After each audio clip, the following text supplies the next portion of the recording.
பிணை எடுக்கலன்னு சொல்றீங்க, கட்சியை விட்டு அவங்க தான் நிக்கிறாங்கன்னு சொல்றீங்க. அப்ப நீங்க என்ன தவறு செய்தீங்கன்னு அவங்கள்ட்ட கேட்கல நீங்க. எந்த நான் கேட்ட விடை சொல்லணும்ல, என்னை கூப்பிட்டு விசாரிக்கணும்ல. 1 கோடி வாக்கு நாம் தமிழர் இலக்கு முழங்கினது நான் தானே, பொது தளத்தில் முழங்கினது நான் தானே. எனக்கு பிறகு நீங்களும் பதிவு போட்டீங்க. அப்ப நெருக்கடி வரும்போது சொல்றோம்ல, எச்சரிக்கையா இருக்கணும்ல. விஜய் கட்சி தொடங்குவதை நாம் தமிழர் கட்சி குறிவைத்து தான் தொடங்குறான். அவருக்கு என்ன தேவை இருக்கு? நாம் தமிழர் கட்சி குறிவைத்து அவருக்கு என்ன தேவைன்னு எனக்கு தெரியும். நான் பல இடங்களில் பேசியிருக்கேன். விஜய் கட்சி தொடங்குவதற்கு முன்பு ஆதரிக்காதீங்க சீமானோட நிலையை கட்சி தொடங்குனதே சீமானுக்கு எதிராகனா எப்படி? ஆமாங்கிறேன். பின்னால ஆட்கள் இருக்காங்கிறேன். குஷியானது யாரு? இந்த ஒருங்கிணைப்பாளருக்கு ஒரு பிரச்சனை வரும்போது ஒருங்கிணைப்பாளர் இந்த பிரச்சனை கட்சி பிரச்சனை தான். தொண்டர்கள் வந்து நீங்க ஏன் கூப்பிடுறீங்க? இது தனிப்பட்ட சீமானவர்கள் கூப்பிட்டு இது தனிப்பட்ட இது கட்சி தொடங்குவதற்கு முன்பு ஆமா கூப்பிட்டு தான் வந்தாங்க. போன முறை பலசரவகத்துல பாட்டாளி மக்கள் கட்சி, தமிழக வாழ்வு உரிமை கட்சி எல்லாம் பாட்டாளி மக்கள் கட்சியை விடுங்க, தமிழக வாழ்வு உரிமை கட்சி சாதி கட்சின்னு ஒத்துக்குவீங்க. அது விடுங்க, அதை விடுங்க. நீங்க அவங்க சாதி கட்சி தான் வெளிப்படையா சொல்லுவாங்க.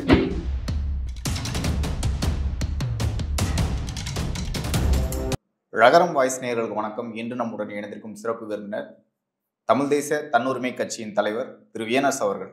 வணக்கம் ஐயா. வணக்கம் நம்பி. நாம் தமிழர் கட்சியில மீண்டும் இணையக்கூடிய நிகழ்வுகள் தொடர்ந்து போயிட்டு இருக்கு. கந்தசாமி அதியமான் அவர்கள் இணைஞ்சிருந்தாங்க. அருளணியன் சேலத்துல இருந்து மறுபடியும் இணைஞ்சிருக்காரு. அவர் தமிழர் நாட்டு கட்சி அப்படின்னு தனி கட்சியை தொடங்கி இருந்தார். இருந்தாலும் ஒரு 6 ஆண்டுகளுக்கு பிறகு மீண்டும் இணையறேன், கடந்த ஈரோடு இடைத்தேர்தல் போட்டிட்டார், நாம் எதிர்த்து மீண்டும் இணையறேன் அப்படிங்கிற மாதிரி சொல்லியிருக்காங்க. இந்த நிகழ்வுகள் நடந்துகிட்டு இருக்கு. மறுபடியும் நாம் தமிழர் கட்சி பலம் பெறுது அப்படிங்கிற ஒரு விஷயம் வந்து அவங்க சொல்றாங்க. ஆனா தொடர்ந்து நாம் தமிழர் கட்சி குறித்தும் உங்களுடைய விமர்சனம் தொடர்ந்து இருந்துகிட்டே இருக்கு. ஆனா அது சரியான போக்குன்னு நினைக்கிறீங்களா? நீங்க தொடர்ந்து விமர்சனம் பண்ணிட்டு இருக்கீங்க. நான் விமர்சனமே பண்ணல, அறிவுரையா கூட சொல்லல. என்னுடைய ஒவ்வொரு நாம் தமிழர் கட்சிக்காக நான் சொல்றது எல்லாமே அன்புரையாக, நாம் தமிழர் கட்சி வளர்ச்சியில் அக்கறை உள்ளவனாக, ஒரு பச்சை தமிழன் செந்தமிழன் சீமான் இந்த நாட்டின் தலைமை பொறுப்புக்கு வர வேண்டும் என்கின்ற உணர்வோடு, இடிப்பாறை இல்லா ஏமாறா மன்னன் கெடுப்பார் எலனும் கெடும் அந்த திருக்குறளுக்கு ஏற்ப நகுதர் பொருட்டு நற்றென்று மேற்சென்று இடித்தர் பொருட்டு நகுதர் பொருட்டென்றுன்னு சொல்றார். நல்ல நண்பனுக்கு அடையாளம் தன்னுடைய தோழன் நெறி கடந்து போனால் இடித்துரைத்து நேர்வழிப்படுத்துவது, நல்வழிப்படுத்துவது தான் உண்மையான நட்புக்கு, உண்மையான தோழமைக்குன்னு கூட வைத்துக் கொள்ளலாம். அடையாளம்னு சொல்றேன். அந்த அடிப்படையில் நான் சொல்றேன். நேரில் சந்திக்க வாய்ப்பு இருந்தால் நேரில் சொல்லுவோம். நேரில் சந்திக்க வாய்ப்பு இல்லை. நேரில் சந்திக்கிற வாய்ப்பை அவர் எனக்கு தருவதும் இல்லை. அதெல்லாம் கட்சிக்குள்ள இருந்து சொல்லலாம்ல. கட்சி விட்டு வெளியில போன பிறகு நீங்க வந்து அன்புரை நான் தோழமையா இருக்கிறேன்ல. இப்போ உதாரணத்துக்கு உங்களுக்கு சொல்றேன். இப்போ ஈரோட்டில் இடைத்தேர்தல் நடந்தது, உங்களுக்கு தெரியும். கடந்த 2023 ஈரோட்டு இடைத்தேர்தலில் அந்த சிறப்பு பேச்சாளர்கள் கொடுப்போம் இல்லையா, அதில் முதல் பேர் என் பேர் தான் இருந்தது. சரி இல்லையா? அது மட்டும் இல்லாமல் நான் கட்சியிலையும் சேரலை, ஆதரவாளர் தான் இருக்கிறேன். சேர மாட்டேன்னு சொல்லிட்டேன். நான் ஒரு கட்சியிலேருந்து விலகினா மீண்டும் அந்த கட்சிக்குள்ளே என்னுடைய வாழ்க்கை வரலாறு சேர்ந்ததில்லை. நல்லது செய்தால் ஆதரிப்போம், அல்லது செய்தால் எதிர்ப்போம். இதுதான் என்னுடைய நிலை. சீமானவர்களும் நாம் கேளுங்க, அந்த ஈரோட்டு இடைத்தேர்தலில் நாம் தமிழர் கட்சியின் மாநில தலைவர்கள் பட்டியலில் என் பேர் இருக்கு. தேர்தல் ஆணையத்தில் வாங்கியிருக்காங்க. நான் நாம் தமிழர் கட்சி இல்லை, ஆனால் பரப்புரை செய்தேன். 10 நாட்கள் போய் பரப்புரை செய்தேன். அதே போல் நாடாளுமன்ற தேர்தல், இப்போ அண்மையில் நடந்து முடிந்த நாடாளுமன்ற தேர்தலில் 2024 இந்த தமிழ் தேசிய கூட்டமைப்புன்னு ஒன்று வச்சுருக்கோம். அந்த கூட்டமைப்பு ஆர்கே நகர் இடைத்தேர்தலில் சீமானோடு யாரும் சேருவதில்லை, யாரோடும் சீமான் சேருவதில்லை என்ற நிலைப்பாடை உடைத்து 17 தமிழர் அமைப்புகளை ஒன்று திரட்டி கூட்டமைப்பு ஏற்பாடு பண்ணி ஆர்கே நகர் இடைத்தேர்தலில் எல்லா மேடையிலையும் ஏற்றணும். எந்த மேடையிலும் நான் ஏறினது கிடையாது. மற்றவங்களை ஏற்றி விட்டு தான் நான் ஆதரவு நிலைப்பாடு எடுக்க வைத்தேன். அதே தான் ஈரோட்டு இடைத்தேர்தலையும் நான் மேடைக்கு முன்னாலே இருப்பேன், சீமான பக்கத்திலே இருப்பேன். ஆனால் மேடையில் நான் பேசுறதில்லை. மற்றவர்களும் பேசுவதற்கு ஊக்கமளித்து ஆக்கமளித்து எனக்கு கிடைக்கிற வாய்ப்பு கூட மற்றவங்களுக்கு கொடுப்பேன். அப்படி நம்ம ஆதரவு நிலைப்பாடு எடுத்துறோம். ஆனா நாடாளுமன்றத்தை அல்லது செய்தால் வந்து எதிர்ப்போம்னு சொல்றீங்க. உங்களுக்கு அல்லது என்ன செஞ்சாங்க நாம் தமிழர் கட்சியும் சீமானவர்கள்? அல்லது நிறைய நடந்துகிட்டு இருக்கு. தகாத வழியில போய் கொண்டிருக்கிறாங்க. அதெல்லாம் கட்சிக்குள்ள இருந்து எல்லாம் ஆதரவா இருந்ததுல பேசணும். வெளியில வந்துட்டு நீங்க ஒவ்வொரு யூடியூப் சேனலையும் உட்காந்து இன்டர்வியூ கொடுக்குறீங்க எல்லாம் நீங்க தனியா ஒரு வளைவு. நான் தோழமை என்ற உரிமை உணர்வோடு சொல்லுகிறேன். அதான் சொல்லிட்டேன், விமர்சனம் இல்லை, அறிவுரை கூட இல்லை, இதுக்கு தகுதி உண்டு எனக்கு. ஆனா அப்படி நான் சொல்ல விரும்பல, அன்புரையா சொல்றேன், இப்படி செய்யாதீங்க. இல்ல என்ன செய்யறாங்கன்னு சொன்னாதானே. இப்ப நான் என்ன சொன்னேன்னு நீங்க சொல்லுங்க, நான் சொல்றேன். அதான் நீங்க வெளியில வந்த பிறகு அவங்க தவறு செய்யறாங்கன்னா என்ன தவறு செய்யறாங்க நீங்க தானே. இல்ல தவறுன்னு நான் சொல்லலையே, தவறுன்னு சொல்ல கருத்துக்களை இப்படி சொல்லணும், இப்படி நாம் தமிழ் கட்சியில பயணிக்கிறீங்க, அதன் பிறகு வெளியில போறீங்க, தமிழர் குற்றம் அப்படின்னு ஆரம்பிச்சு. நான் வெளியே போகல தம்பி, அதே கட்சியில இல்லைன்றீங்க. நான் வெளியே போகல, அவங்க என்ன வெளியேற்றினாங்க. அதான் ஏன் எதுக்காக வெளியேற்றினாங்க, அதுக்குள்ள போனா ஆழமான பேச வேண்டியிருக்கும். நாசகார ஸ்டெர்லைட் எதிர்த்து புரட்சி பண்ணணும்னு சொன்னேன். புரட்சி பண்ணுங்க, தொடங்கன்னா தொடங்கி வச்சோம். புரட்சி நடந்ததே இல்லையா, நான் சிறைக்கு பண்ணனா இல்லையா? இல்ல பணம் வாங்கிட்டாருன்னு நீங்க தான் கடுமையான விமர்சனம் வச்சீங்க. பணம் வாங்கிட்டார் என்று மக்கள் சொல்லுகிறார்கள் என்று தான் சொன்னேனே தவிர அது உண்மையா இருந்தா தானே சொல்ல முடியும். ஒரு தமிழ் தேசியம் பேசக்கூடிய எனக்கு கிடைக்கிற செய்தியை உங்களுக்கு தலைவருங்கிற மாதிரி உங்களுக்கு பகிர்கிறேன். நீங்க ஏன் வெளியிட்டீங்க? இல்ல ஆதாரமே இல்லாத ஒரு குற்றச்சாட்டு. ஆதாரம் இல்லாத அது ஆதாரம் இல்ல, மக்கள் சொல்லுவாங்க, மக்கள் மீதும் சொல்லுவாங்க. அதை வந்து சீமான் அவர்கள் பொதுவெளியில் சொல்லி நான் எனக்கு நான் தொண்டன் தம்பி, நான் தொண்டன், எனக்கு கிடைக்கிற செய்தி என் தலைமைக்கு சொல்றேன். நான் பொதுவெளியில பேசுறேன் சீமான் பணம் வாங்கிட்டாருன்னு. நீ ஊடகத்துக்கு முன்னாடி தானே, ஊடகத்துக்கு முன்னால் பேசலையே, ஊடகத்துக்கு முன்னாடி தான், ஊடகத்துக்கு முன்னால் பேச. நான் அவருக்கு எழுதிய கடிதம் 58 நாட்கள் கழித்து ஊடகத்துக்கு போகுது. நான் ரகசியமா அது அலுவலகத்துக்கு இல்ல, ராவணன் குடிலுக்கும் எழுதல, வீட்டுக்கு எழுதுறேன். எதை விடு, மதுரவாயல் வீட்டுக்கு 2 உரை வைத்து அனுப்புறேன். இவர் பேர்லயும் அனுப்பல, புரியுதா? உள்ளுக்குள்ள எழுதியிருக்கேன், தம்பிகிட்ட கொடுத்துருங்க, இது சில முக்கியமான செய்தி இருக்கு. அவர் படிச்சுட்டு இப்படி போட்டு போயிட்டாரு. நான் படித்து விட்டு இதை பாதுகாப்பா வைங்க அல்லது கிழித்து போடல. நீங்க ஊடகத்துல தான் குறிப்பிட்டீங்க பணம் வாங்கிட்டு. இல்லை, எந்த ஊடகத்திலும் நான் சொல்லல தம்பி, எந்த ஊடகத்திலும் சீமான் பணம் வாங்கினார் என்று சொல்லல. பணம் பரிமாறப்பட்டிருக்கு, அது சீமாட்டையும் இல்ல, கட்சி முக்கிய பிரமுகர்கள் வாயிலாக பரிமாறப்பட்டிருக்கு. அதற்கு சான்று என்னையா நீங்க பிணையில எடுக்கவில்லை? இப்போ பிணையில எடுக்கணுமா எடுக்க கூடாதா? இல்ல பிணையில எடுக்காதனாலதான் கட்சி எடுக்கணுமா எடுக்க கூடாதா சொல்லுங்க. உங்களை கேட்டுதானே போராட்டத்தை முன்னெடுத்தோம், உங்கள் ஒப்புதலை பெற்றுதானே போராட்டத்தை முன்னெடுத்தோம். 2 முறை அந்த போராட்டத்துக்கு ஆதரவு தெரிவிக்க வந்தீங்களா இல்லையா குமார் ரெட்டி? அப்புறம் போராட்டத்துக்கு ஒப்புதல் பெற்றதுனா போராட சொன்னது கட்சிக்காரங்களை. உங்களை ஏன் பிணையில எடுக்கல? ஏன் எடுக்கலன்னு அவங்களுக்கு தான் கேட்கணும். வழக்கறிஞர்கள் சூழப்பட்ட கட்சி 58 நாட்கள் இருக்கேன். இதுக்கு பெரிய கொடுமை தம்பி. என் மகளுக்கு திருமணம், கயல்விழி, அவ பேரு சீமான் மனைவி பேர் கயல்விழி, என்னுடைய மகள் பேரும் கயல்விழி தான். இது என்னுடைய மகள் தான். என்ன, அந்த 15 நாள் இருக்கும்போது நான் கைது செய்யப்படுறேன். கைது செய்யப்படுவதற்கு முதல் நாள் உங்களை சந்திச்சு பேசுறேன், போராட்டத்தை உங்களோட பங்கெடுக்கிறேன் திருநெல்வேலியில். தம்பி இப்படி காவல்துறை நெருக்கடி இருக்கு, ஏதாவது பேசி இந்த திருமணம் முடியும் வரைக்கும் நான் இருக்கிற மாதிரி பண்ணுங்க, அப்புறம் நானே கூட சிறைக்கு போயிடுறேன், அப்புறம் நீங்க பிணையில் எடுங்க என்று சொல்றேன். சரி நீங்க போங்கன்ட்டாரு. போன இரவு 11 மணிக்கு போறேன், காலைல 3 மணிக்கு கைது. 15 நாட்கள் இருக்கு. கிராமம் இல்லை, தாமிரபரணி கரை. ஒரு குடும்பத் தலைவன் திருமண நிகழ்வை வைத்து விட்டு சிறைக்கு போனால் எப்படி இருக்கும்? சிறைக்கு போகிறது எனக்கு ஒன்றும் புதிய பழக்கம் இல்லை, என் குடும்பத்தினருக்கு ஒரு புதிய பழக்கம் இல்லை. ஆனால் அந்த குடும்ப சூழல். அப்போ இவர் வந்து 3ஆவது நாள் என்னை வந்து பார்த்தார். சனிக்கிழமை சிறையில் எடுத்தாங்க, திங்கட்கிழமை வந்து பார்த்தார். திங்கட்கிழமை வந்து எங்க போனாலும் ஊடக நண்பர்களை அழைத்து செல்கிறவர். என்னை சந்திக்க சிறைக்கு வரும்போது ஊடகம் இல்லை. சரி, என்னை கைது செய்த உடனே ஒரு கண்டன அறிக்கை கொடுத்துருக்கணும் ஒரு தலைவர். போராட்டத்தில் தானே கைதாகி இருக்கிறோம். தனிநபர் சிக்கல்களில் கட்ட பஞ்சாயத்து பேசி நம்ம கைதாகலையா? அப்போ ஒரு ஒரு ஒரு ஒரு மரபு வழியாக ஒரு கண்டன அறிக்கை கொடுக்கணும். ஏன் கண்டன அறிக்கை கொடுக்கல? ஏன் சிறையில் பார்க்க வரும்போது ஊடக நண்பர்களுக்கு சொல்லலை? அப்புறம் 58 நாள் சிறையில் இருக்கேன். 45 நாள் தடா சந்திரசேகர் வந்தார், மறைந்த தடா சந்திரசேகர். சீமான் தொடர்புக்கு முன்பே அவர் என்ற தொடர்பில் இருக்கிறார். அவர்கிட்ட சில செய்திகள் சொல்கிறோம், எதுவுமே நடக்கலை. இன்னும் சொல்ல வேண்டுமானால் பிணை கூட ஒரு கட்சிக்காரன் போடலை தம்பி. தூத்துக்குடி நீதிமன்றத்தில் மாவட்ட செயலாளர் இருக்காங்க, மாவட்ட தலைவர் இருக்கிறாங்க, தொகுதி வேட்பாளர் இருக்காங்க, எல்லாம் தொடர்பில் தான் இருக்காங்க. திருமணத்துக்கு எல்லாரும் வந்திருக்காங்க. திருமணத்தை அன்னைக்கு பிணை எடுக்கலன்னு சொல்றீங்க, கட்சியை விட்டு அவங்க தான் நிற்கிறாங்கன்னு சொல்றீங்க. அப்ப நீங்க என்ன தவறு செய்தீங்கன்னு அவங்கள்ட்ட கேட்கல? நீங்க நான் கேட்ட விடை சொல்லணும்ல, என்னை கூப்பிட்டு விசாரிக்கணும்ல. உங்க கருத்துக்கே வரேன், நான் ஒரு குற்றச்சாட்டை வைக்கிறேன் என்று வாதத்துக்கு என்னை கூப்பிட்டு நீங்க விசாரிக்கணும்ல. எந்த விளக்கமுமே கேட்கல, எந்த விளக்கமும் கேட்கல. இல்ல நீங்களும் கேட்டிருக்கணும்ல. நான் கேட்கிறேன், நான் கேட்டேன், எனக்கு நான் கடிதமே எழுதியிருக்கேனே, எனக்கு பதில் சொல்லணும்ல. அதன் பிறகு சீமான் அவர்களை சந்திச்சிருக்கீங்க. போன முறை வெள்ளம் வரும்போது கூட சீமான் அவர்கள் வந்தாங்க, ஊருக்கு வந்தாங்க, உதவி பண்ணாங்க. அந்த நேரத்தில் அரசியல் பேச முடியாது.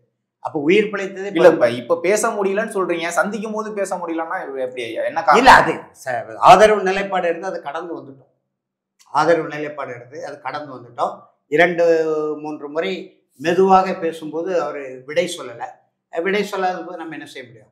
அவர் ஒரு கட்சி தலைவர், நம்ம வெளியே இருக்கிறோம். இப்போ ஆதரவு நிலைப்பாடு உங்களுடைய நிலைப்பாடு மாத்திக்கிட்டே இருக்கீங்க அப்படிங்கிற ஒரு குற்றம். என்னுடைய நிலைப்பாடு என்ன மாதிரி? பாட்டாளி மக்கள் கட்சியில இருந்தீங்க, அதுக்கப்புறம் நாம் தமிழர் கட்சி, அதன் பிறகு கனிமொழி அவர்களுக்கு ஆதரவாகவும் செயல்பட்டாரு வீனரசு அவர்கள் அப்படிங்கிற விமர்சனம் வைக்கிறாங்க. கனிமொழிக்கு ஸ்டெர்லைட் நாசகார அந்த எதிர்ப்பு போராட்டத்தின் விளைவாக நான் கைது செய்யப்பட்டு சிறையிலிருந்து நாம் தமிழர் கட்சியிலிருந்து நீக்கப்பட்டேன் இல்லையா? அப்போ எனக்கு ஸ்டெர்லைட் இழுத்து மூடணும், அந்த தேர்தலை பயன்படுத்தி கொள்ளணும்னு நான் நினைச்சேன். அதிமுக ஆட்சி காலத்துக்கும் துப்பாக்கி சூடு, நானும் சிறைக்கு போனேன். எப்படி அதிமுகவை ஆதரிக்க முடியும்? அதனால மு.க. ஸ்டாலின் அவர்கள் திமுகவை கடுமையா விமர்சிக்கிறீங்க, கருணாநிதி அவர்களை விமர்சிக்கிறீங்க, தமிழ் இனத்துக்கு எதிராக இருக்க கட்சின்னு விமர்சிக்கிறீங்க, காங்கிரஸை விமர்சிக்கிறீங்க. அந்த காங்கிரஸ் திமுக கூட்டணிக்கு அந்த கட்சியில இருக்கக்கூடிய ஒரு நபருக்கு வந்து எப்படி நீங்க ஆதரவாக பேச முடியும்? கனிமொழி அவர்களுக்கு ஆதரவாக தான் இருந்தீங்க. 2019 நாடாளுமன்ற சரி, அதை விடுங்க, சரி பிழை என்றே ஏற்றுக்கொள்வோம். 2020 நாடாளுமன்ற தேர்தல் எப்போ நடக்கும்? இப்போ 2024 கனிமொழி எதிர்த்து போட்டியிட நான் எனக்கு வாய்ப்பு தாங்கன்னு கேட்டேன்ல செந்தமிழர் சீமான்ட்ட. அப்பதான் கட்சியில இல்லை, மறுபடியும் கட்சி. இப்ப கலைஞர் இயக்குனர் கலைஞர் கட்சியில் இருக்காரா? இல்ல, கட்சியில இணைஞ்சதானே வேட்பாளர். அப்ப கட்சியில இப்ப வேட்பாளர் கொடுத்தா கட்சியில் இப்ப கலைஞர் இயக்குனர் கலைஞர் கட்சியில இருக்காரு, அந்த கட்சியில தான் இருக்காரு. இல்ல, அவர் வேட்பாளர் இல்லாத நபருக்கு எப்படி வேட்பாளர்? கேளுங்க தம்பி, நான் சொல்றேன். அவர் தமிழர் நலம்பெற இயக்க தலைவர், கூட்டமைப்புல சேர்த்ததுனா அவரையும் முத்து பண்ணியும் அவரை விழுப்புரம் தொகுதி வேட்பாளர் அறிவிக்கிறாரு. வேட்பாளர் அறிவித்தாலே கட்சியில் சேரணும். ஆமா, அதுக்கு பிறகு சேர்ந்தாரு. என்ன வேட்பாளர் அறிவிச்சிருக்க வேண்டியதானே? நான் உங்கள்கிட்ட கேட்க, சரி வேட்பாளர் அறிவிக்கல தம்பி, அது உங்க உரிமை. எனக்கு விளக்கம் சொல்லணும்ல. அண்ணன் வாங்க, இப்ப வாய்ப்பு இல்லை, நான் வேறு ஒரு வேட்பாளர் போடுறேன் என்று எனக்கு சொல்லணும்ல. நான் கொடுத்த வேட்பு மனுவே இல்லைன்ட்டாரு. நல்ல வேலை நான் சான்ற ஆளரை பக்கத்தில் வச்சு, அவருக்கும் எனக்கு நெருக்கமான ஒரு பக்கத்தில் வச்சு கொடுத்தேன். ஏன்னா அந்த இப்ப ஒரு அமைப்பு போட்டிருக்காங்க பாருங்க, பஞ்சமினல மீட்பு, சாதிவாரி கணக்கெடுப்புன்னு ஒரு தொண்டருக்கு வந்து பாருங்க. அந்த பஞ்சமினல மீட்பு செய்தி அப்பதான் சொல்றோம், மனுவா கொடுக்குறோம், இதை கையில் எடுக்கணும் தம்பின்னு. நாம் தமிழர் கட்சி என்னென்ன கையில் எடுத்தால் மக்கள் ஆதரவை பெற முடியும், எந்தெந்த களத்தை அமைத்தால் நாம் மக்கள்கிட்ட செல்வாக்கு பெற முடியும், கூடுதல் வாக்காளர் சேர்க்கிற முடியும்னு ஒரு திட்டம் போட்டு கொடுக்குறோம். 2023 அவருடைய பிறந்த நாள் அன்றைக்கு வீட்டில் போய் சந்திச்சு, எங்க நீலாங்கரையில் அப்போ மனு கொடுக்குறோம். அப்போ தூத்துக்குடி தொகுதி எனக்கு ஒதுக்குங்க என்று கொடுக்குறோம். ஒதுக்குன்னா நான் கட்சியில் சேர்ந்திருப்பேன். கட்சியில் சேரம் கொடுக்க முடியாது. இல்லை, இப்போ சீட்டு கொடுக்காததுனால தான் விமர்சனம் பண்ணுறீங்க. அப்படி கிடையாது, அப்படி கிடையாது. சீட்டு கொடுக்காதனால இல்லை, அதுக்கப்புறம் எவ்வளவு ஆதரவு நிலைப்பாடு எடுத்து வேலை பார்த்துருக்கோம். இல்லை, கடுமையாக விமர்சிக்கிறீங்களா? இப்போ நாம் தமிழர் கட்சி சாதி ரீதியான ஒரு அமைப்பா இருக்கு, நாம் தமிழர் கட்சி பொறுப்பாளர்கள் இப்படிதான். அதுதான் கூடாதுங்கிறேன், அதுதான் கூடாதுங்கிறேன். நீங்க அப்படி இல்ல அப்படி இல்லன்னு உங்களுக்கு எப்படி தெரியும்? சாதி ரீதியா செயல்படுறாங்க. சாதி இப்ப ஆதாரம் இருக்கு தம்பி. இப்ப செல்ல காட்டட்டுமா ஆதாரத்தை? காமிங்க. இந்த இப்ப துண்டறிக்கப்பட்டிருக்காங்களே, நீங்களே பாருங்க. 16 துண்டறிக்கப்பட்டிருக்காங்களே தம்பி. சாதியோடு மதத்தோடு நின்றால் என்னை விட்டு ஓடு, தமிழரோடு நின்றால் என்னை வந்து சேருன்னு இவர் சொன்னார்ல. இப்ப எதுக்கு நாடார் பறவை போடுறாரு, பறையர் பறவை போடுறாரு? தமிழ் தேசிய அமைப்புகள் எல்லாம் போடணும். நீங்க சாதி சங்கத்தை எப்படி கூட்டம் தமிழ் தேசிய கூட்டமைப்புன்னு ஒண்ணு வச்சிருக்கோம். தமிழர் அமைப்புகளை வந்து நாம் தமிழர் கட்சி உள்ள இருக்கிறத நீங்க எப்படி சொல்றீங்க? நாம் தமிழர் கட்சி ஏன் சாதி அமைப்பை கூட்டம் போடுறீங்கிற? நீங்க சாதி கூடாது என்பதான உங்களுடைய. மற்ற அமைப்புகள் அவங்களோட உரிமை சார். அவரு கட்சி பேர். மற்ற அமைப்புகள் உரிமை வேறு தம்பி, மற்ற அமைப்புகள் உரிமை வேறு. தனித்தமிழ் இயக்கம் 100 விழா கொண்டாடணும் தீர்மானம். பாட்டாளி மக்கள் கட்சி, தமிழக வாழ்வு உரிமை கட்சி எல்லாம் பாட்டாளி மக்கள் கட்சி விடுங்க, தமிழக வாழ்வு உரிமை கட்சி சாதி கட்சின்னு ஒத்துக்குவீங்க. அது விடுங்க, அதை விடுங்க. நீங்க அவங்க சாதி கட்சி தான் தம்பி, வெளிப்படையா சொல்லுவாங்க தம்பி, வெளிப்படையா பேசுவாங்க. சாதி கட்சி வெளிப்படையா அவங்க வன்னியர் சங்கத்திலிருந்து வந்த கட்சி, அது எல்லா ஊருக்கு தெரியும். அதே மாதிரி அவங்க இருக்காங்க. அதே மாதிரி இவங்க இல்லைங்க. இங்க சொல்றேன், நாம் தமிழர் கட்சிக்குள்ள நாம் தமிழர் சாதியோடு நின்றால் மதத்தோடு நின்றால் ஓடு சொன்னாரா இல்லையா? தமிழோடு நின்றால் தமிழரோடு சேருனா சாட்டி துறைமுருகன் கொண்டையங்குட்டை மறவங்க பொது மேடையில எப்படி நீங்க ஏற்கிறீங்க? நான் கொண்டையங்குட்டை மறவன் அப்படிங்கிறான். அதை எப்படி நீங்க உங்க பக்கத்துல இருந்து சொல்றான், நீங்க முன்னால இருந்து கை தட்டிக்கிட்டு இருக்கீங்க. கொண்டையங்குட்டை மறவனை கட்சியில் சேர்த்திருக்கீங்க, தமிழனா சேர்த்திருக்கீங்களா? தேவா யாரு? தேவா யாரு தம்பி? என்னைக்கு நாம் தமிழர் கட்சியில் சேர்ந்தாரு? அந்த தேவாவும் அந்த கொண்டையங்குட்டை மறவன் தான் பக்கத்தில் நிற்கிறாங்க. திருநெல்வேலிக்கு வரங்க தம்பி, பூலித்தேவர் சிலைக்கு மாலை போடட்டும், நானே வரவேற்கிறேன், தப்பு இல்லை. அந்த பகுதியில் இருக்கக்கூடிய மாநில பொறுப்பாளர், அந்த தொகுதி வேட்பாளர், அவரை பின்னுக்கு தள்ளிட்டு இந்த கொண்டையங்குட்டை மரவன் முன்னால நிற்கான். அது எப்படி கட்சி? அது அவர் எந்த விமர்சனமும் இல்லை. இசை மதிவாணன் குறிப்பிடுறீங்க, அவர் வந்து அவர் கட்சிக்குள்ள இருக்கும்போது கட்சிக்குள்ள நான் வெளியில நீங்க வந்து சாதி ரீதியா பிரிக்கிறதுக்கு நீங்க இந்த மாதிரி அவங்க சாதி ரீதியா செயல்படுறாங்க, அது கூடாது என்று சொல்றாங்க. தமிழனா நில்லுங்கிறேன். உங்களுடைய கொள்கை விளக்கம் என்ன? இலக்கு ஒன்றுதான் இனத்தின் விடுதலை. கொண்டையங்கோட்டை மரவனுக்கு அங்க என்ன வேலைன்னு கேட்கிறேன். கொண்டையங்கோட்டை அவன் வெளிப்படையா சொல்றான், நான் கொண்டையங்கோட்டை மரவனு சீமானை வச்சுக்கிட்டு மேடையில் சொல்றான். அவனை கண்டிக்க மாட்டேங்கிறீங்க. ஏன் கண்டிக்க மாட்டேங்கிறீங்க? எதுக்கு வந்து முக்கியத்தவருக்கு நூற்றாண்டு விழா கொண்டாடுறீங்க? தனித்தமிழ் இயக்கத்துக்கு நூற்றாண்டு விழா கொண்டாட வேண்டும் என்று தீர்மானம், ஆன்றோர் அவையத்தினுடைய தீர்மானம் ஒப்புதல் தந்தார். அவரையும் வச்சுதான் பேசணும். அது நடத்தவே இல்லை. 2016 அவர் முக்கியத்தவருக்கும் தமிழ் தேசியத்துக்கு என்ன தொடர்பு? அவருக்கே கட்சி வேற ஒரு அமைப்பு நூற்றாண்டு விழா எடுத்து சீமான் கலந்து கொண்டு சிக்கல் இல்லை. அது யாருடைய அமைப்பு ஒரு விழா எடுத்து சீமான் அழைத்து பேசணும், நமக்கு மாறுபட்ட கருத்துல. கட்சி எதுக்கு எடுக்கணும்? ஃபார்வர்ட் பிளாக்கு நாம் தமிழர் கட்சிக்கு என்ன தொடர்பு? நீங்க தமிழ் தேசியம் பேசிக்கிட்டு அகில இந்திய கட்சிகளோட நீங்க வந்து என்ன உறவாடிக்கிட்டு இருக்கீங்க? இந்திய தேசிய முஸ்லிம் லீக் முதல் இடத்துல இருக்கு. காமராஜர் அவர்களுக்கு வந்து மரியாதை செலுத்துறாங்களா இல்லையா? அவர் தலைவர் தம்பி. அவர் எந்த தலைவர்? அவர் இந்திய தேசிய காங்கிரஸ், அவர் விடுதலை போராட்ட வீரர். மரியாதை சொல்ற முத்துராமலிங்க தேவர், நான் வந்து அவங்களும் விடுதலை போராட்டம் புரியுது. முத்துராமலிங்க தேவர் சிலைக்கு மாலை போட்டது குறை சொல்லல. நீங்க ஃபாரூக் பிளாக் கட்சி தலைவர் முக்கியத்தவருக்கு நூற்றாண்டு விழா ஏன் கொண்டாடுனீங்க? கட்சி சார்பில்னு கேக்குறேன். நீங்க அவங்க எடுத்து உங்களை சிறப்பு அழைப்பாளர் கூட பேசலாம், தப்பு கிடையாது. அவர் வந்து சமூக நீங்க கட்சி நாம் தமிழர் கட்சிக்கு முக்கியத்தவருக்கு என்ன தம்பி தொடர்பு? அவர் என்ன தமிழ் தேசிய தியாகியா? தனித்தமிழ் இயக்க மறைமலடிகள் தமிழ் தேசியத்தின் ஆணிவேர் தொடக்கம். அதுக்கு நூற்றாண்டு விழா எடுப்பதற்கு கட்சி தீர்மானம் ஆன்றோர் அவையத்துல. அதை நீங்க நடத்தவே இல்லை.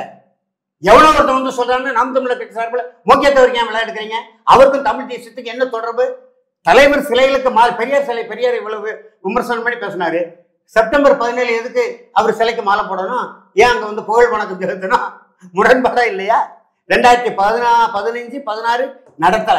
ராவணன்குடியில அன்பு தென்னரசு வந்து கேட்காரு, கடுமையை ஏசி விட்டுட்டாரு.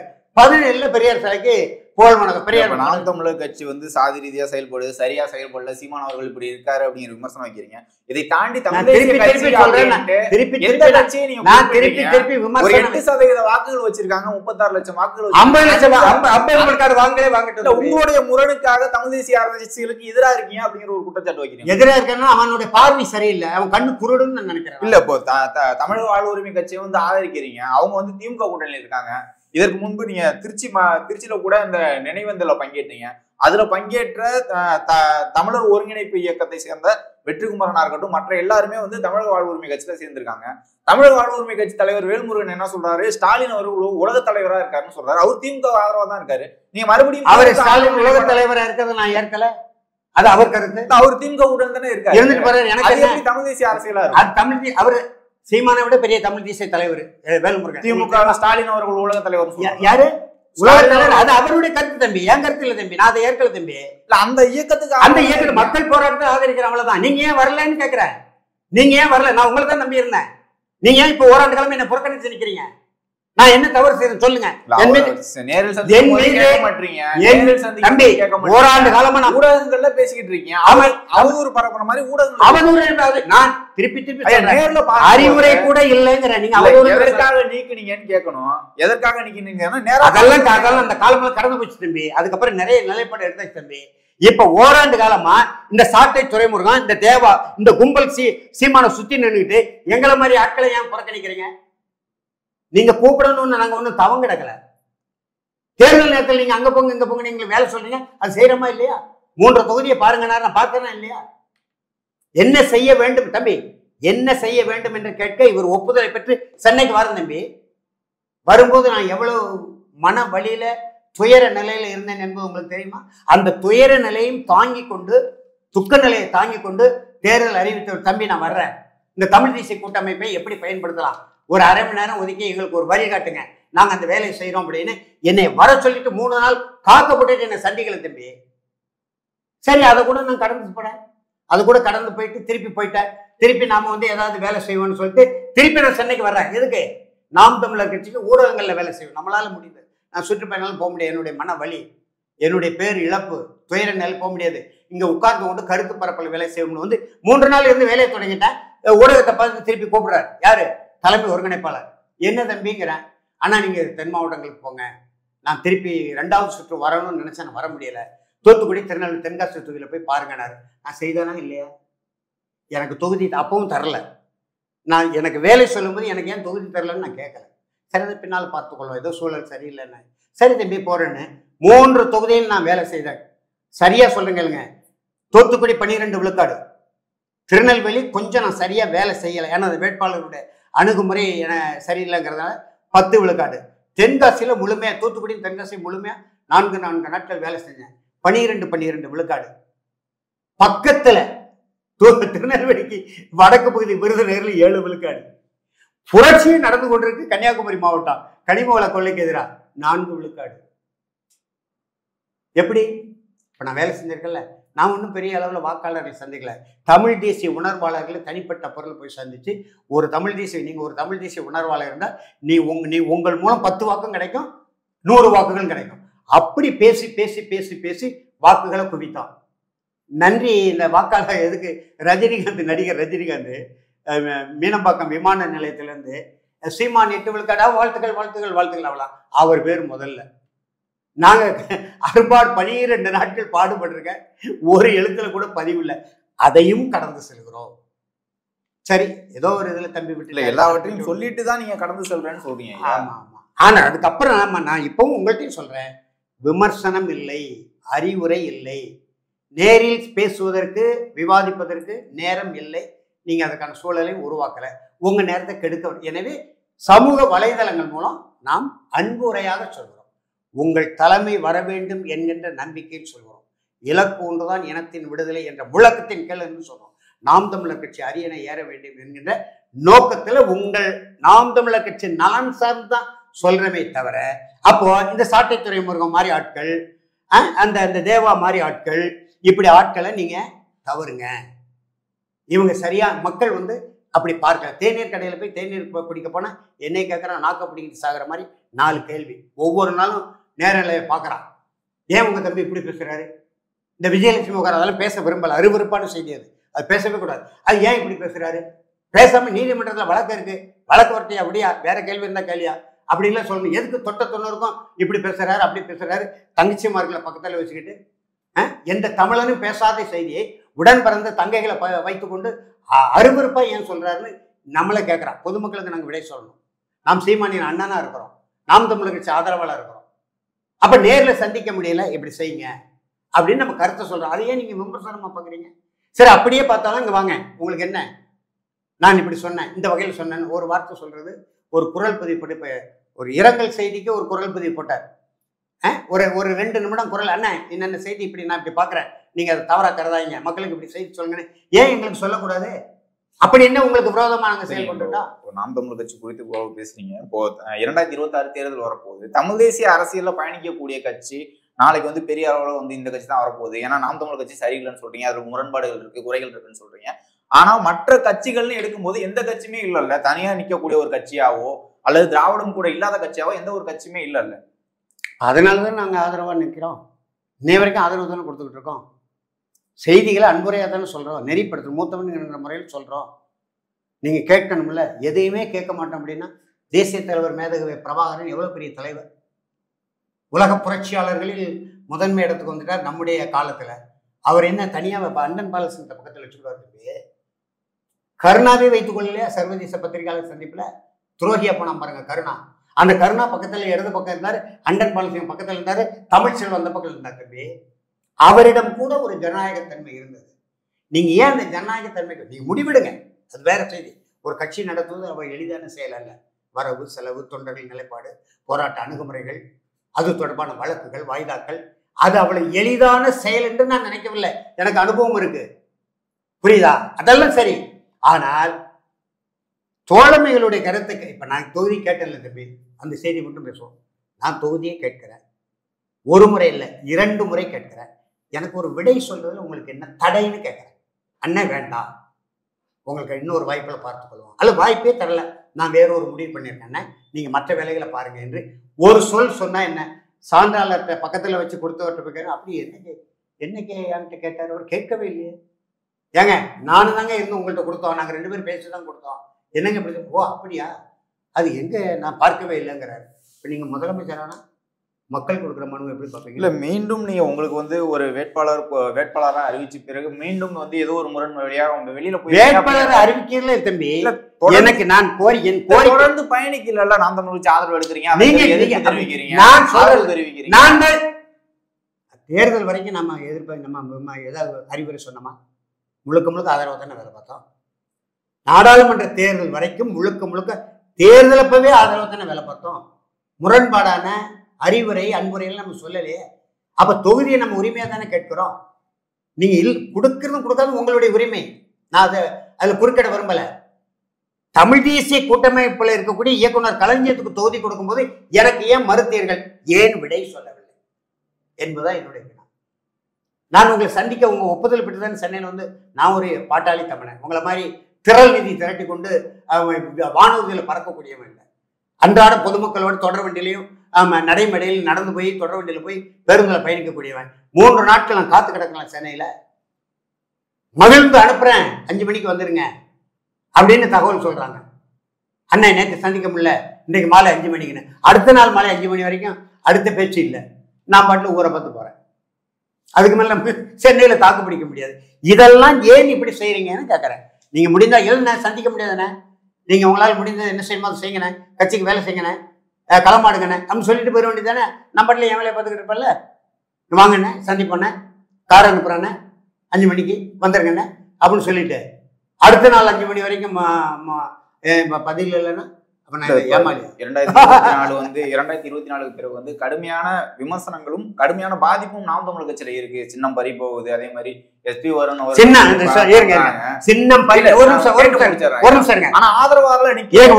சின்னம் பறி போகுதுன்னு சொன்னீங்களே தம்பி, பறி போக போகுதுன்னு 2 மாசத்துக்கு முன்னால் நான் சொல்றேன். ஏதோ ஒரு சிக்கல் நெருக்கடி வருது தம்பி டெல்லி வட்டாரத்துல, நீங்க எச்சரிக்கையா களமாடுங்கன்னு சொல்றேன். ஏன் நீங்க கேட்கல? ஒருவர்கிட்ட முக்கியமான நாள் இப்ப இதுல சொன்னா கூட பத்தாதுன்னு ஒரு முக்கிய தலைவர் ஒருத்தர் அனுப்புறேன், அண்ணன் போய் சொல்லுங்கண்ணே தம்பிக்கிட்ட ஒரு பெரிய நெருக்கடி வரப்போகுது, டெல்லியிலேருந்து எனக்கு ஒரு தகவல் கிடைச்சிருக்கு, அது என்னன்னு கொஞ்சம் உன்னிப்பாக கவனிக்க சொல்லுங்க, கோட்டை விட்டுறக்கூடாது அப்படின்னு சொல்றேன். சின்னம் பறி போகுதுன்னு சொல்லலை, அந்த நெருக்கடி வரப்போன்னு சொல்றேன். என்ன சின்ன பையன் நினைச்சாரா அண்ணன் வியானரசு அப்படின்னா கடைசியில் சின்னம் பறி போச்சு. அந்த சின்னம் கிடைச்சிருக்கும்னா விவசாய சொன்ன இருக்கும்னா 50 லட்சம் வாக்கு வந்திருக்கும். 1 கோடி வாக்கு நாம் தமிழர் இலக்கு முழங்கினது நான் தானே. எனக்கு பிறகு நீங்க எல்லாம் சொன்னீங்க 1 கோடி வாக்கு நாம் தமிழர் இலக்குன்னு பொது தளத்தில் முழங்கினது நான் தானே. எனக்கு பிறகு நீங்க எல்லாம் பதிவு போட்டீங்க. அப்ப நெருக்கடி வரும்போது சொல்றோம்ல, எச்சரிக்கையா இருக்கணும்ல. ஏதோ ஒண்ணு சொல்றாரு, என்னன்னு பாருப்பா, கவனமா பாருப்பா, கட்சி ஒழுங்கா நடத்தணும் அப்படின்னு சொல்லணும்ல. இல்ல இப்படி விஜய், நடிகர் விஜய் கட்சி தொடங்குறதுக்கு முன்னால என் தம்பி நான் தனியா சண்டை போடுறேன். இவர் எங்க போய் சண்டை போட்டாரு?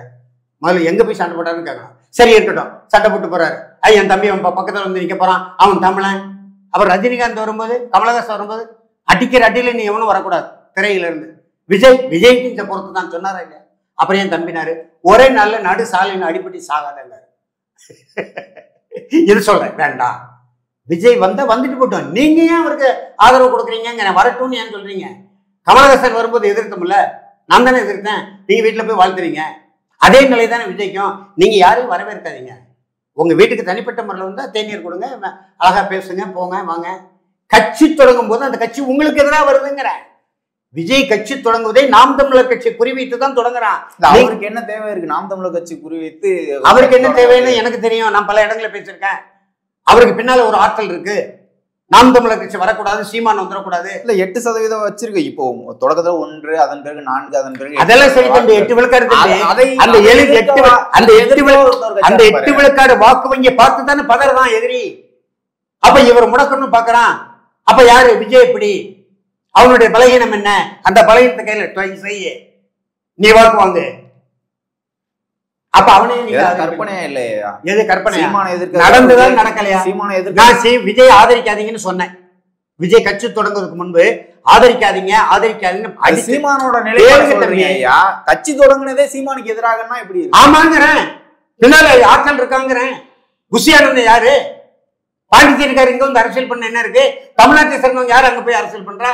அந்த குறுகிய மாநிலத்துல. அப்ப அவனுக்கு ஒரு திட்டம் அசைன்மெண்ட் கொடுக்கப்படுது. 8 விழுக்காடு வாக்கு வாங்கிட்டார் சீமான், நாம் தமிழர் கட்சி. அடுத்த தேர்தலில் 10 விழுக்காடு 12 விழுக்காடா வந்துடும். அப்ப இது தேசிய தலைவர் பிரபாகரன் படுத்தப்படுறாரு. தமிழ்நாடுன்னு பேசுறாரு. சிக்கலாகி போகும். மடை மாற்ற வேண்டும், திசை திருப்ப வேண்டும். தூண்டிவிடு விஜய. இது தெரிஞ்சுதானே சொல்றேன். நம்பகமான இடத்துல இருந்து தகவல் கிடைத்த சொல்லப்ப என்னை கூப்பிட்டு விசாரிக்கணும்ல, ஏன் இப்படி சொல்றீங்கன்னு. இந்த புசி ஆனந்த் வந்து சீமானுக்கு எதிராக கட்சி தொடங்க சொன்னாரா? இல்ல அதற்கு பிறகு உண்மையில் நாம் தமிழர் கட்சியினுடைய வளர்ச்சிக்கு எதிராகத்தான் விஜய் கட்சி தொடங்குவது.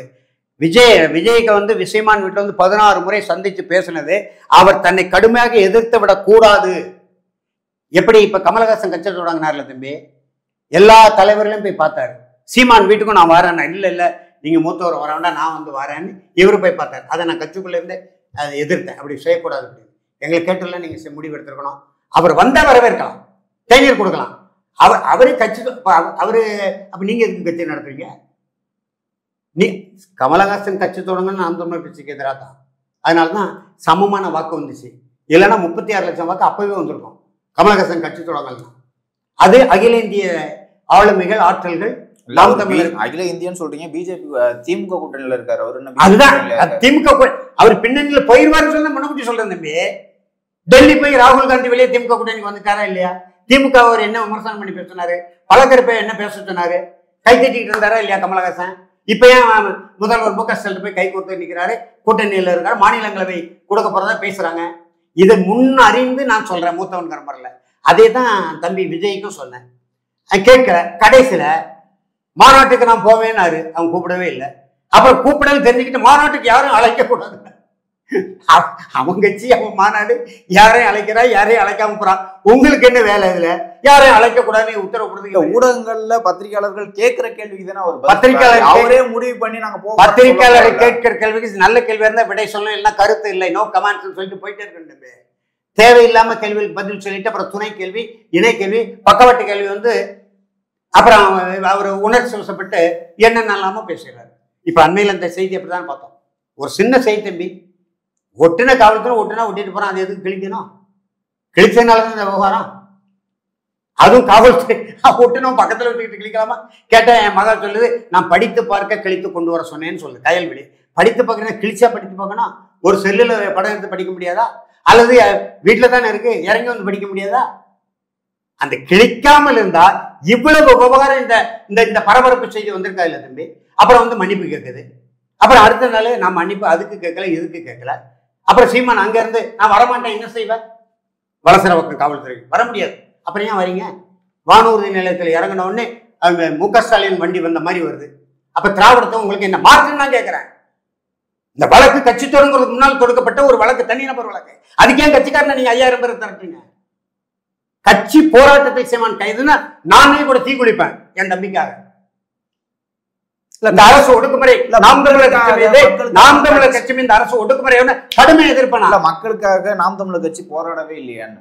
எது மக்களுக்காக நாம் தமிழர் கட்சி போராடவே இல்லையா? நான் போராடல, எங்கேயும் சொல்லலையே, எங்கேயும் போராடல, நான் அப்படி சொல்லலையே. நாம் தமிழர் கட்சி போராடல, நல்ல போராட்டங்களை முன்னெடுங்கன்னு தான் சொல்றேன். இல்ல ஒருங்கிணைப்பாளருக்கு ஒரு பிரச்சனை வரும்போது ஒருங்கிணைப்பாளர் இந்த பிரச்சனை கட்சி பிரச்சனை தான். அது தொண்டர்கள் வந்து நீங்க ஏன் கூப்பிடுறீங்க? இது தனிப்பட்ட சீமானவர்கள் கூப்பிட்டு, இது தனிப்பட்ட, இது கட்சி தொடங்குவதற்கு முன்பு ஆமா கூப்பிட்டு தானே வந்தாங்க. போன முறை வலசர பக்கத்துல திரண்டாங்க. கட்சிக்கு இதுக்கு என்ன தொடர்புன்னு கேட்கிறேன். கட்சி தொடங்குவதற்கு முன்பு அவரே சொல்றாரு 6 மாசம் தொடர்புன்னு சொல்றாருல்ல. 6 மாசம் அந்த சொல்ல நான் சொல்ல விரும்பல, அது அருவருப்பு, அசிங்கம், பேசவே கூடாது. அதெல்லாம் ஏன் ஒரு தலைவன் சொல்ல வேண்டிய சொற்கள் அல்லங்க. நீங்க பாருங்க, வழக்கு இருக்கு, நீதிமன்ற தீர்ப்பு சொல்லட்டும், அதுக்கப்புறம் பேசுவோம். நீங்க தமிழ்நாட்டு மக்களை பற்றி கேளுங்க, அரசியலை பற்றி கேளுங்க, போராட்ட அணுகுமுறை பற்றி கேளுங்க. தேவையில்லாம சின்ன சின்ன இதெல்லாம் கேட்காதீங்கன்னா இவர் சொல்லி இல்லைன்னா சொல்ல முடியாது தம்பி, வேற கருத்து இருக்க சொல்லுங்கன்னா சொல்லணும். அதுக்கே நீங்க திருப்பி திருப்பி திருப்பி திருப்பி உணர்ச்சி வசப்பட்டு 6 மாசம் இருந்தா அப்புறம் வந்து விருப்பப்பட்டு வந்தா இப்ப கயல்வெளி இதை எப்படி பார்ப்போம், என் மகா எப்படி பார்ப்போம் சொல்லுங்க. நம்முடைய தமிழர்கள் மரபுப்படி ஒருவனுக்கு ஒருத்தி, கருப்பு நெறி வாழ்க்கை, அது இல்லை, அது வேற செய்தி. அதெல்லாம் சீர்குலைஞ்சு சின்ன பண்ணாம போயிட்டு இந்த திராவிட மாடல் ஆட்சியில அது வேற செய்தி. ஆனா நம்முடைய நெறி என்ன?